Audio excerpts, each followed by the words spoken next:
Imperialism and Socialism in Italy by Vladimir Lenin, first published in 1915.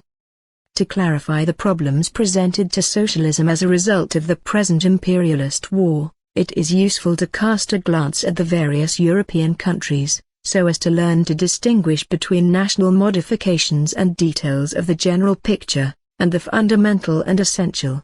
Distance lends clarity to the view. The less the resemblance between Italy and Russia, the more interesting it is, in certain respects, to compare imperialism and socialism in the two countries. In the present note, we intend only to call attention to material on this problem, as provided by a bourgeois professor, Roberto Michels, in his book Italian Imperialism, and by a socialist, T. Barboni, in a book entitled Internationalism or Class Nationalism. The Italian Proletariat and the European War, 1, both of which have been published since the outbreak of the war.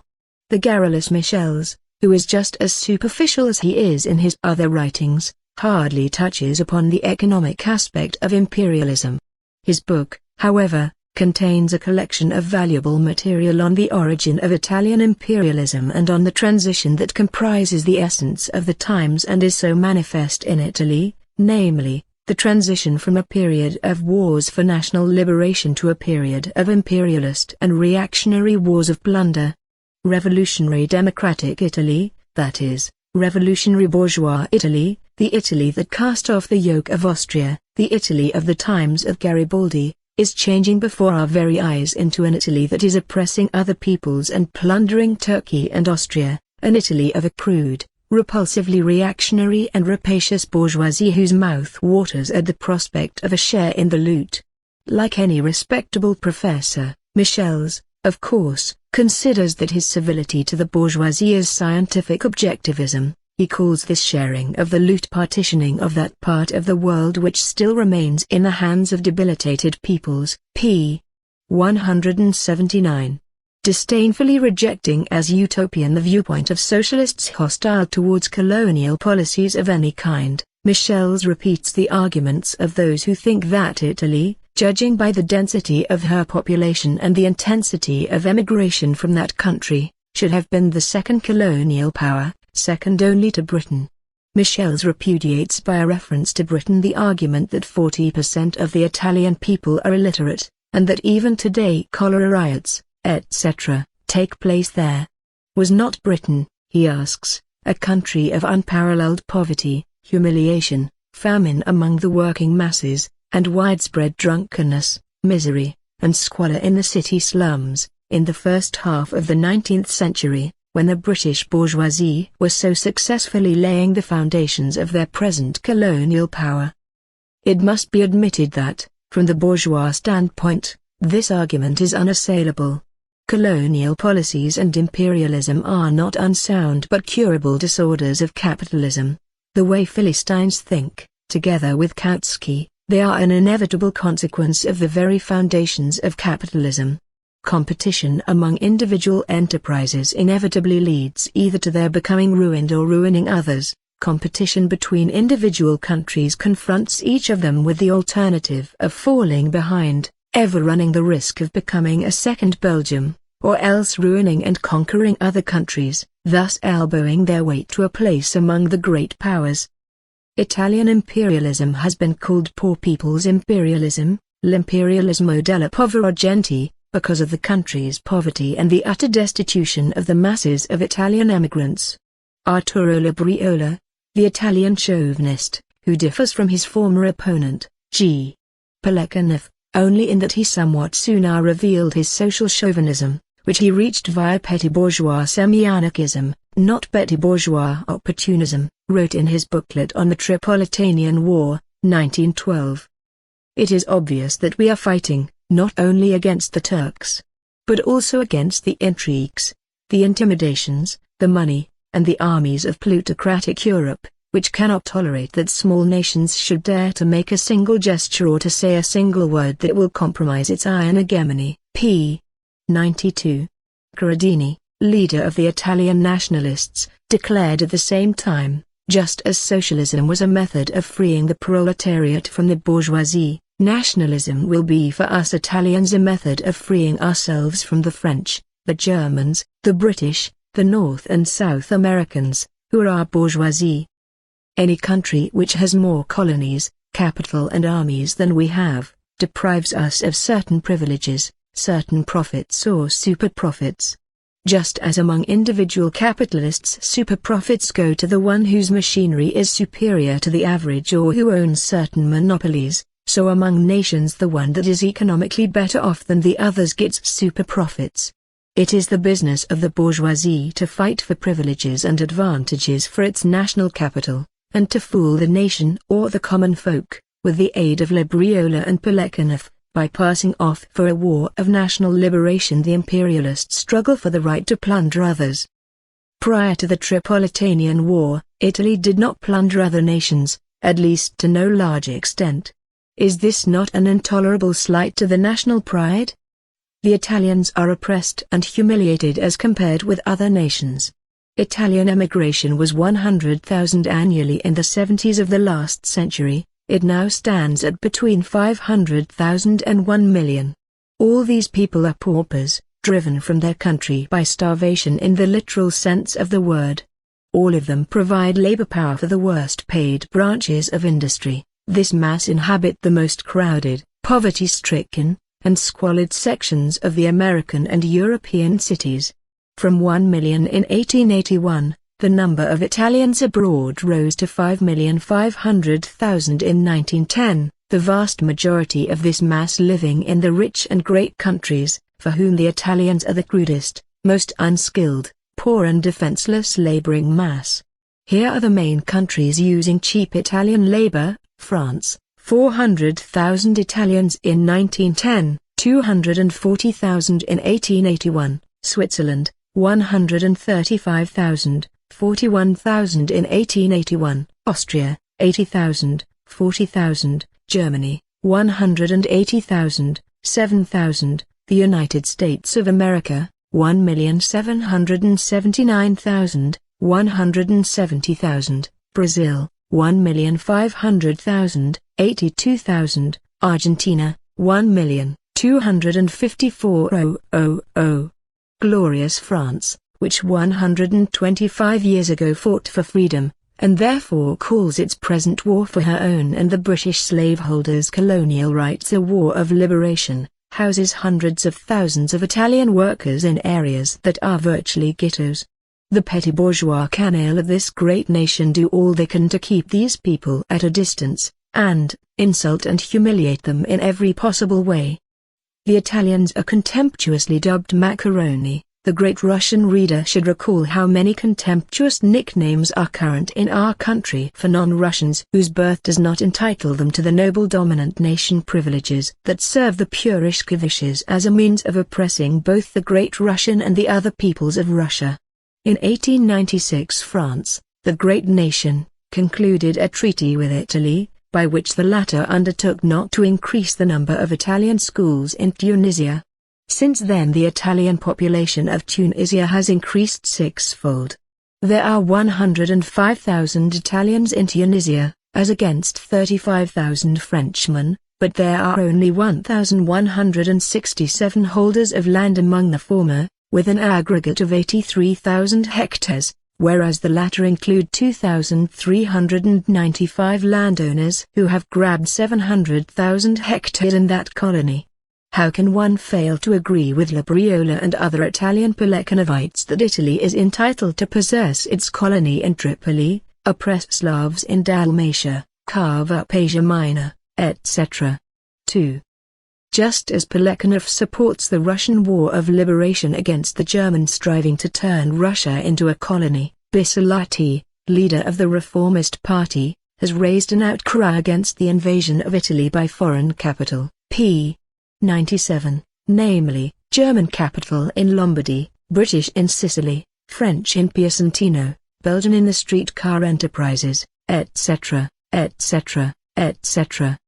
The question has been squarely put, and one must acknowledge that the European war has done humanity enormous good by actually confronting hundreds of millions of people of various nationalities with an alternative: either defend, with rifle or pen, directly or indirectly, in any form whatever, the dominant nation and national privileges in general, as well as the prerogative or the claims of one's own bourgeoisie, that is to say, be its adherent or lackey, or else utilize any struggle, particularly the clash of arms for dominant nation privileges, so as to unmask and overthrow every government, in the first place one's own, by means of the revolutionary action of an internationally united proletariat.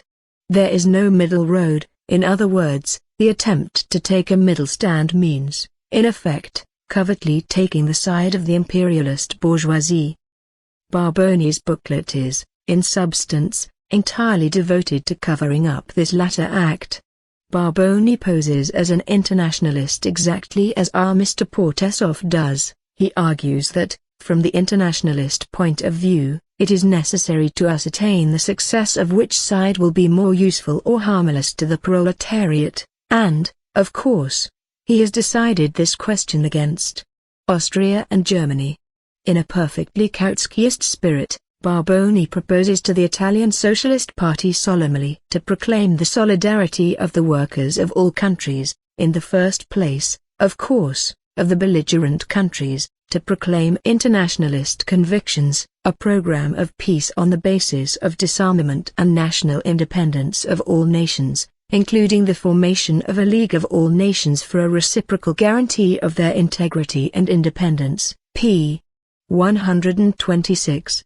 It is in the name of these principles that Barboni declares that militarism is a parasitic phenomenon in capitalism, something not at all necessary, that Germany and Austria are imbued with militarist imperialism, that their aggressive policies have been a standing threat to European peace, that Germany has constantly rejected the proposals for a restriction of armaments advanced by Russia, and Britain, etc., etc., and that the Socialist Party of Italy should declare itself in favor of Italy's intervention on the side of the Triple Entente at the opportune moment.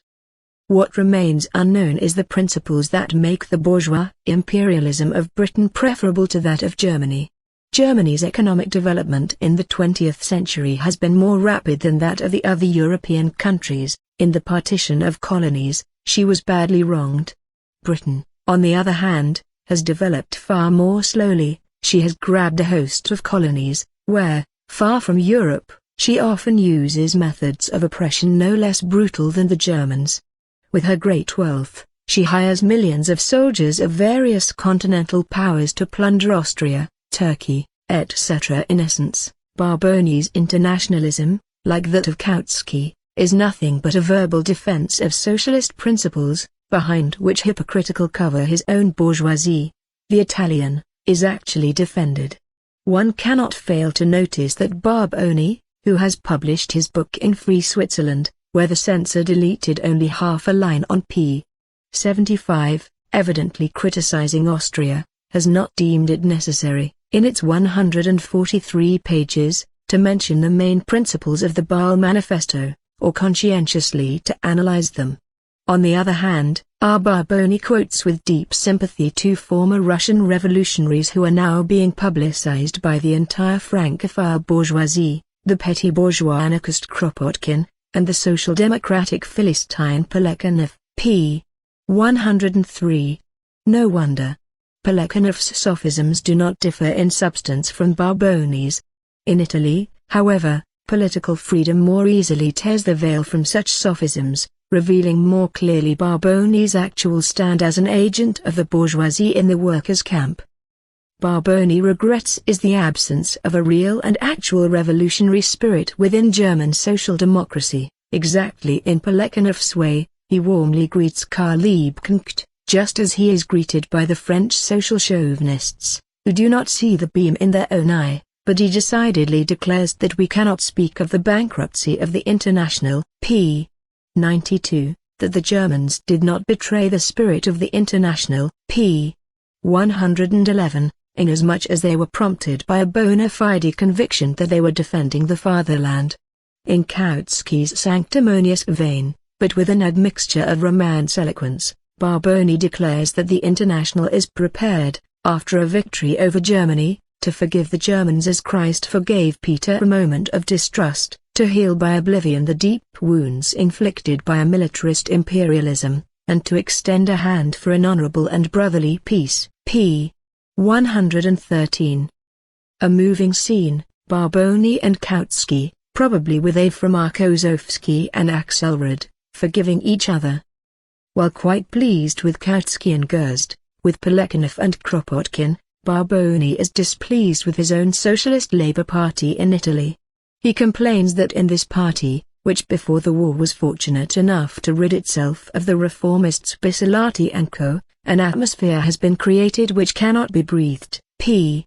7, by those who, like Barboni, do not agree to the slogan of absolute neutrality, that is, to a determined struggle against those who stand for Italy joining the war. Poor Barboni complains bitterly that in the Italian Socialist Labour Party men like him are labelled intellectuals, individuals who have lost contact with the masses, people hailing from the bourgeoisie, who have strayed from the straight path of socialism and internationalism. p. 7. Our party, says Barboni indignantly, fanaticizes more than it educates the multitude. p. 4. An old song. It is the Italian variation of the well-known theme of Russian liquidators and opportunists, decrying the demagogy of the wicked Bolsheviks who incite the masses against the dear socialists of Nasha's area, the organizing committee, and Chkaidz's Duma group. But what an invaluable admission this is by an Italian social chauvinist, in the only country where, for several months, the platforms of the social chauvinists and of the revolutionary internationalists could be freely discussed. The working masses, the class-conscious proletariat, have sided with the latter, whereas the petty bourgeois, intellectuals and opportunists have lined up with the former. Neutrality is a narrow-minded egoism, a non-understanding of the international situation. It is baseness towards Belgium, and absenteeism, and the absent are always wrong, says Barboni, entirely in the spirit of Plekhanov and Axelrod. But since there are two legal parties in Italy, one reformist and the other a social democratic Labour Party, and since in that country it is impossible to fool the public by covering up the nudity of the Portesovs, Trevinins, Levitskys and company with the fig leaf of Chkaidz's Duma's group or of the organizing committee, Barboni frankly admits the following.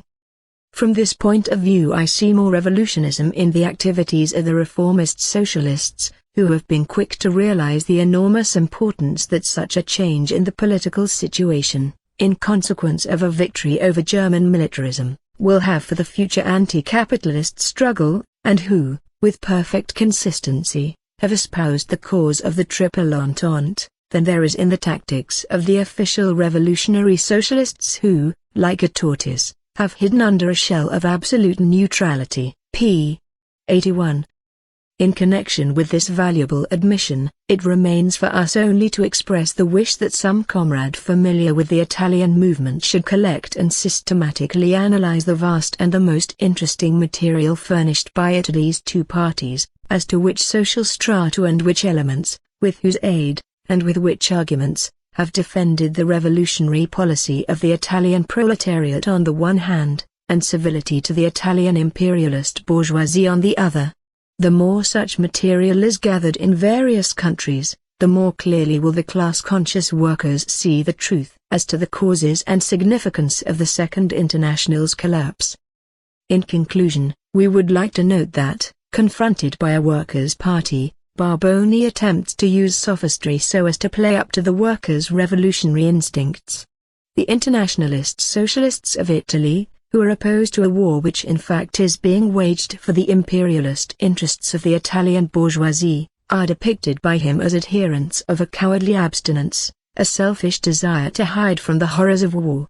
A people educated in a fear of the horrors of war, he says, will probably also be afraid of the horrors of a revolution. p. 83. Together with this disgusting attempt to assume the guise of a revolutionary, we find a crudely practical reference to the clear words of Minister Salandra, who said that order will be maintained at any cost, and that attempts to hold a general strike directed against mobilization will only lead to useless carnage. We could not prevent the Libyan, Tripolitanian, war, less so will we be able to prevent the war against Austria. p. 82.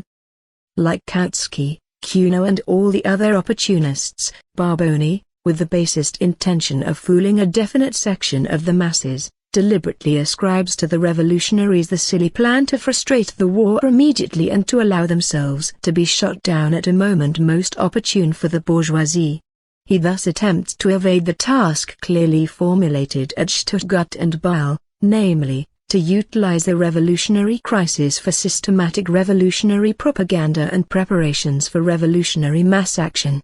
Barboni sees quite clearly that Europe is living through a revolutionary moment. There is one point on which I deem it necessary to insist, even at the risk of becoming irksome to the reader, because without a clear idea of that point one cannot correctly estimate the present political situation. The point is that the period we are living through is a catastrophic one, a period of action, when there is no longer any question of propounding ideas, formulating programs, or defining a line of political behavior for the future, but of applying a live and active force to achieve results within months, possibly within weeks. Under such conditions, it is no longer a question of philosophizing over the future of the proletarian movement, but of consolidating the point of view of the proletariat, in face of the present situation, pages 87 to 88. Another sophism under the guise of revolutionism. 44 years after the Paris Commune, after half a century of the mustering and preparation of mass forces, the revolutionary class of Europe must, at the present moment, when Europe is passing through a catastrophic period, think of how to quickly become the lackey of its national bourgeoisie, how to help it plunder, violate, ruin, and conquer other peoples, and how to refrain from launching, on a mass scale, direct revolutionary propaganda and preparation for revolutionary action.